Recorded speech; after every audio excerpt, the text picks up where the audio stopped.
where now nearly every VC I speak with, every CEO, every board is looking to Elon's behavior and saying that's a model for how you can challenge your team to achieve the impossible in an impossibly difficult environment, which is what we find ourselves in. Gotta say that the business saga of the year was Elon buying Twitter. First, the liberal media was up in arms that he might do it. Then they insisted that he must complete the deal. In this video, in an occasionally heated exchange, the All Investies discuss their biggest business surprise of 2022. And spoiler alert, you already know what it is. By the way, happy holidays, Merry Christmas, Hail Satan, and all that other business as well. I think I said that right. Hope I didn't offend too many people. Given the fact that it's the holiday season, you might be in the giving mood. You know what the perfect gift is this Christmas season? Obviously, the best gift you can give this holiday season is to buy yourself a Patreon membership, so you're no longer missing out on over 250 exclusive videos, my Tesla price targets, and loads of other exclusive content and perks. Go on, spoil yourself.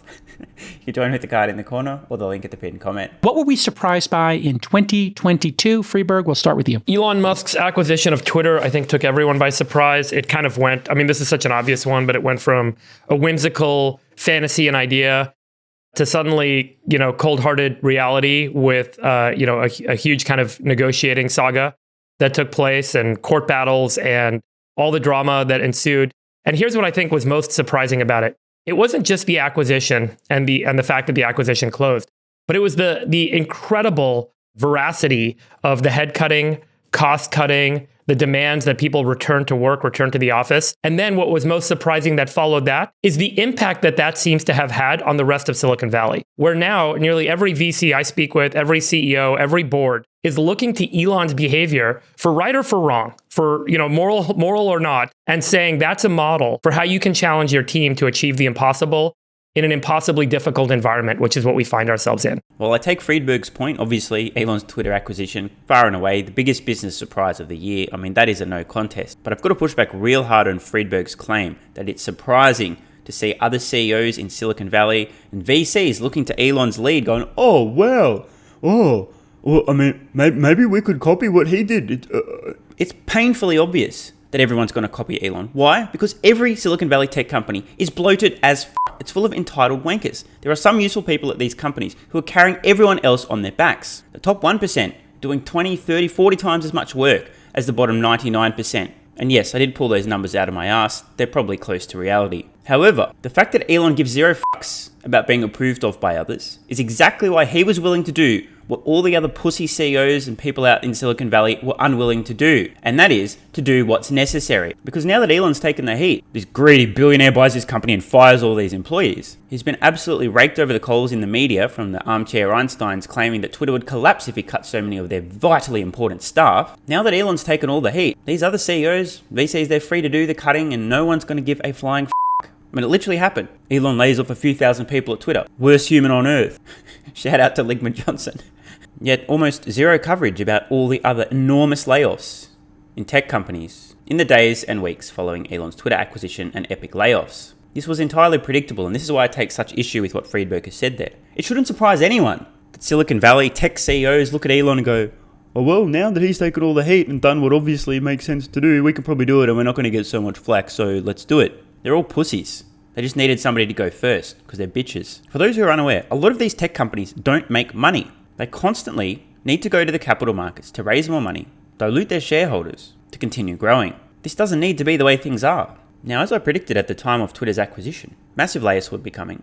The media will lose their fucking minds. They'll claim Twitter's going to fail, they'll go bankrupt, their servers are going to turn off because there's no one there to interfere in the democratic process. That's exactly what I mean actually. Elon Musk ruthlessly gets rid of all the useless fucking wankers. Somehow, Twitter not only remains online, but continues to improve rapidly, highlighting the extreme amount of bloat in Silicon Valley tech companies. I know plenty of people that work in these companies. Just about every tech company you can think of, I know people working there. And by working there, I mean not really working there.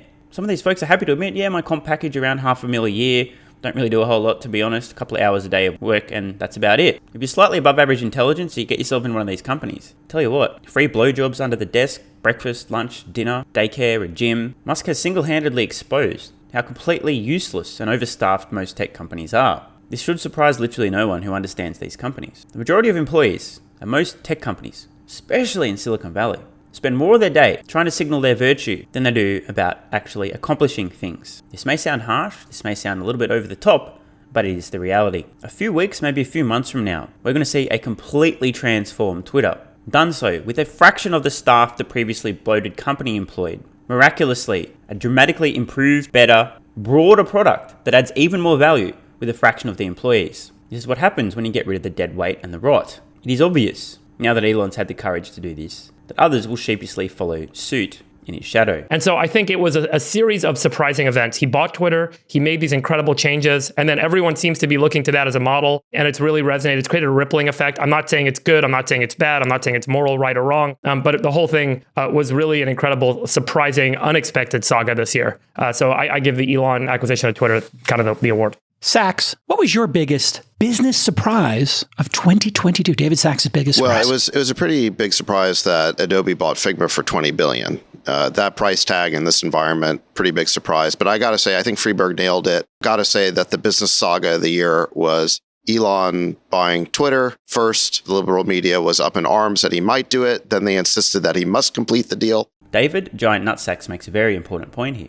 For those of you who are paying attention, whose brain also works, hopefully that's most of you, you will have noticed the incredible, brazen, open hypocrisy of the hate stream media. The fake news purveyors of the one true narrative, who initially vehemently opposed Elon buying this fucking free speech, he's going to control what you think. The hilarity and the irony of crying because, oh no, what if this guy manipulates a public conversation?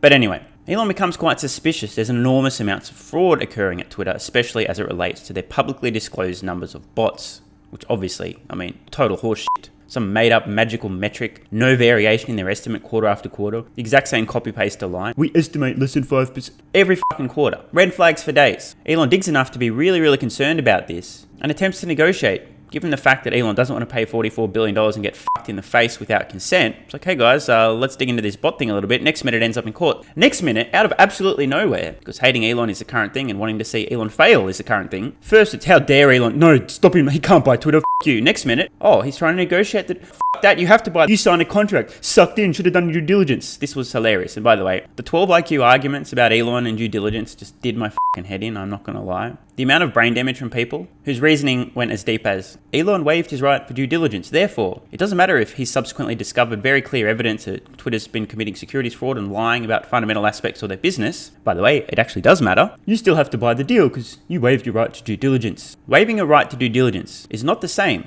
as agreeing to allow Twitter or any other company to fuck you without consent during the deal. This is literal does your brain work 101. But many people, because either their brain doesn't work or because it's inconvenient if they actually do the thinking, just, no due diligence, he waived the clause, fuck Elon, you have to buy Twitter at the original price, bitch. So back to Sachs's point. Out of absolutely nowhere, first the media's like, how dare he, no, don't let him buy Twitter. Next minute it's like, you better fucking buy Twitter. It's almost as if there's no intellectual consistency. It's just a matter of, what do we want to happen right now? What's in our best interest? Okay, yeah, let's support or denounce the current thing. As I said, I really hope you've been paying attention, ladies and gentlemen. We're getting a very narrow glimpse into the way the hate stream media works and in fact the way the world itself works. Again, have you noticed the severe lack of coverage in any left-leaning media about the Twitter files? Clear evidence of collusion between the FBI, US government, big tech. It's horrifying, yet the FBI's out here claiming Elon Musk as a conspiracy theorist, trying to discredit the FBI by allowing journalists to publish the receipts of shit that actually went down. Yeah, okay. I've known for a very long time that the mainstream media,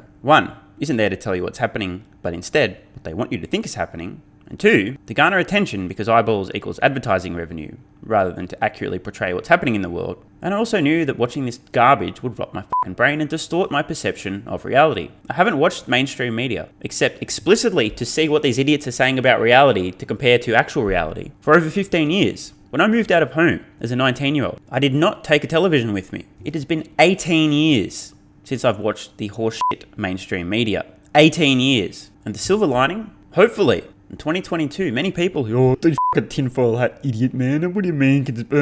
Have finally started to go, hang on, maybe the media doesn't really have our best interests at heart. Maybe they're trying to convey the one true narrative. Maybe there's corruption and maybe they have their own agenda and it isn't to tell me what's going on in the world, but what they want me to think is going on in the world. Do you have any idea how many people rage quit the channel and went absolutely fucking ballistic in the comments a couple of years ago when I was claiming that the majority of the US media leans to the political left? People lost their fucking orange man bats. No, they don't. They're on fuck you, you're an idiot. If there are still people today in late 2022 that have been paying attention to what's been going on and the penny still hasn't dropped, Congratulations on still managing to clothe, house, and feed yourself. I don't know how you managed to pull it off, but congratulations. You're definitely beating the odds. You've done pretty well for a deluded, naive potato. In any event, he did ultimately buy the company, and now he's effecting his changes. I agree. That's the big business story of this year. Certainly was a big surprise for me that I got depositioned for 6 hours. Is it a surprise that you're sitting in Twitter's headquarters today, right now? Yeah, it is a surprise. But just by the way, the rumors and speculation are getting out of hand. I am not a candidate for CEO of Twitter. So I want to put the kibosh on that because it's starting to get out of hand. JCal, the job is yours, my friend. Congratulations. All right. I guess let me know when I start. You've earned it. You've worked hard. You've demonstrated your competency. JCal, the last man standing. Last man standing. Outwit, outlast. Now that Sachs has said he is not taking the job, a bunch of libs have just stopped taking Xanax. The libs' biggest fear was Sachs was going to get that job. Woo, we just canceled a bunch of Xanax prescriptions. Congratulations to the libs. Sachs is not going to be your overlord on Twitter. For me, it's obvious. The Twitter acquisition is the biggest surprise by far and away. Freeberg, I couldn't have summarized it better. I will say, in 6 weeks, what we have seen there is nothing short of extraordinary. Have there been bumps in the road? Has it been a little chaotic at times? Perhaps. But the features that are coming fast and furious are going to be the story going forward. You've seen Twitter for Business. Sachs had his fingerprints all over that. You may have seen hashtags for stock tickers. I was briefly involved in that. There are going to be so many features coming. And this is what Elon's zone of excellence is. Product. Oh no, he didn't just go there, did he? I think he did just go there. In fact, he's gone there. He's this is going to be really awkward for the people that claim Elon doesn't know anything about social media. Oh, he makes the cars and rockets. He doesn't know anything. Jason, be careful, man. You might trigger some people who want to hold on to their beliefs that Elon Musk doesn't know anything about anything other than the things they think he knows things about. People who are incapable of seeing what translates from here to there, who don't understand Elon's engineering prowess, particularly his software expertise over the last 2 decades. In fact, more than 2 decades. 4 decades, I think, if I'm being correct. He's about 4 decades of software experience. Yeah, Elon Musk has been writing software and intimately familiar with software for 4 decades. He's also a Twitter power user, but he doesn't know anything about social media. Plus, he's autistic. He doesn't understand anything. You're going to fail, Elon. Yeah, good luck with that. Of course, time will tell, but I'm here to tell you ahead of time what time will tell, and time will tell that Elon Musk knows what he's doing. Far more than most people gave him credit for. This doesn't mean there won't be drama and mistakes along the way, but it does mean this guy gets it. I mean, hello. How do you sell vehicles? Lots of them. So many of them that you don't need to advertise. Just make the best vehicle on the fucking planet. Does it? I mean, it's pretty simple, yet why didn't anyone else do that? It doesn't take a genius, but maybe it does. So regarding Twitter, to think that Musk doesn't have the capacity, doesn't have the expertise to improve this product, to me is asinine. I really think most people fail to give Elon Musk credit where it's due. Elon doesn't know anything about marketing. Do we really need to look up how many people are following the guy on Twitter right now? Over 100 million? Over 100 million. Over 1/10 of 1 billion people following his Twitter account. Oh, that's just an accident. He's lucky that Tesla vehicles are so compelling they don't need to advertise. He's lucky that those rockets somehow managed to land themselves again. He's lucky he had a 9-figure exit from a finance company in the early 2000s. He's lucky he developed the first online direction service in the 90s. It's not like he's got an army of around 3 million vehicles now capable of semi-autonomous driving. That's right, yep, Elon's definitely going to fail. He just doesn't understand social media, doesn't understand people. It's not his strength, especially not marketing. And he doesn't know anything about advertising either. Now, I do understand why people say these things. I personally believe people project their own limitations onto Elon Musk and assume, well, if I can't do it, then obviously he can't do it. But I think Jason's right. Give it a few months, we're going to be looking at an entirely new beast. We already are. I mean, Twitter's literally improved in leaps and bounds. New features, new functionality, less latency, an improved experience. Problem number 1 was removing child exploitation material. They've made massive inroads there as well. Of course, the mainstream media isn't discussing this. That'd be inconvenient. Can't paint Elon as an evil billionaire and can't paint previous Twitter employees as saints when previous Twitter was allowing this horrible material to appear, to be shared, to be traded out in the open brazenly for years at a time, failing to do anything meaningful about this issue, even though it's being raised repeatedly. They're even meeting with victims of child exploitation and trafficking, who are pointing out things like hashtags these creeps are using, and Twitter's like, whatever. So my prediction is, despite the armchair Einsteins, the keyboard warriors, the peanut gallery claiming that Elon doesn't know what he's doing, I think Twitter's going to transform into an incredible product in the coming weeks and months. And then everyone who said Elon didn't know what he's doing will quietly back out of the room without saying a word, not being held accountable for being completely and utterly wrong. He is an engineer. He's a product genius. The proof is in the pudding, whether it's rocket ships or the cars. We're going to see a parade of features. I predict in another 6 to 18 weeks, we will see people talking about all the great features in Twitter, not any of the transitional issues. And people will be shocked. My runner-up, Meta stock collapsing. That was my runner-up for the biggest business shock, is that they just absolutely collapsed. I was just going to add to what you were saying about new features launching. While we've been sitting here on this pod and I've been checking my Twitter feed, there's a new feature where there's a view count on all of your tweets and all of everybody else's tweets as well. So you can see how many views a tweet is generating. So this tweet that I posted yesterday has 1.5 million views. It's like incredible. So it really shows the incredible reach of Twitter. And anybody who's thinking about going to like some knockoff like Mastodon or something is going to have to contend with the fact that it doesn't have nearly the distribution. So I think this really shows the power of Twitter. And then Dave Rubin noticed I tweeted this just a second ago, and Dave Rubin noted that the New York Times doesn't have anywhere near the views for its tweets because they bought all their followers, which is interesting. I didn't know that, but I just went over to the New York Times profile and my tweets are routinely getting 10 to 20 times more reach, more views than theirs. So this is a super interesting indicator of who actually people are paying attention to on Twitter. It's fascinating. Now, this is a pretty damning fact. I thought it might be interesting to look at my own Twitter account. Just a couple of samples here. I'm not trying to distort the facts. This isn't a perfect representation of how much reach my tweets get versus New York Times, but just in the interest of comparison, here's a tweet from December 21st from the New York Crimes, pointing out that even senior citizens are now no longer convinced that getting the next booster for their protection isn't actually for the pharmaceutical company's quarterly profits, and are unconvinced. 165,000 views. Let's scroll to the next one. 210,000 views. And look at the next one. About Elon Musk, in fact. 273,000. You guys get the point, right? Another one, let's say 138,000. Now, bring up one of my popular tweets, not an average tweet, but a popular tweet from December 21st. 405,000 views. Now, if you don't know this, New York Times has 54.7 million followers. I don't even know how many followers I have. 100 and something? 164.9 thousand followers. Yet I have tweets that are reaching 2-3 times as many people as the average New York Times tweet. Is it any wonder the fake news is so scared of independent content creators? By the way, I'm going to read this tweet because it's kind of important. Posted this a few days ago just to provide some context about what long-term investing looks like. A few people took it personally. I'll discuss them in a moment. Let's read this one. Tesla is officially down 520% since I started on YouTube just over 3 years ago. Oops, I made a typo. I meant up 520%. Silly me. For a moment, my time horizon shrank to CNBS levels and I let my emotions take over. Look forward to making another update at the 6 and 9 year marks. Now, clearly, unless you're overcome by emotions, pretty obvious that I'm trying to emphasize the importance of a long-term time horizon when investing. This is why I point out that in the last 3 years, Tesla stock is up 520%, despite the short-term drama in the last few months and the last year. This is also why I explicitly point out making an update in 6 and 9 years, meaning the time horizon in total, 3 plus 6, that'll be 9, and 9 plus 3, that'll be 12 years. Really trying to drive the point home. This short-term stuff, it's irrelevant. The long-term is what matters. Now, this tweet obviously was well received in terms of engagement. That's how 400 and something thousand people end up viewing it. A few people took this personally, and I'm just going to say it now. There are a few people, you fucking asshole, man. You're just mocking the people that bought Tesla. You fucking dick, bro. Fuck you. Literally, right? These reactions are from people who just simply are not emotionally cut out to invest. Period. It's like somebody with a 3-inch vertical jump. Sorry, bro, you're not going to play in the NBA. Do something else. You're just not going to make it. The same is true of the people that take this the wrong way. But the point, some tweet from some dickhead on the internet about Tesla getting significantly more reach than the trash being published by the New York Times on Twitter, who have 55 million followers to my 100 and whatever it was, 60,000, 140, I don't even remember. Whatever. Point is, legacy media is currently circling the drain, taking their last desperate gasps for air before their inevitable death. Another example I made recently is my Patreon page actually eclipsed the number of paying subscribers to CNN Plus or whatever it was called, which was later abandoned after they invested, $100+ million in that abysmal failure.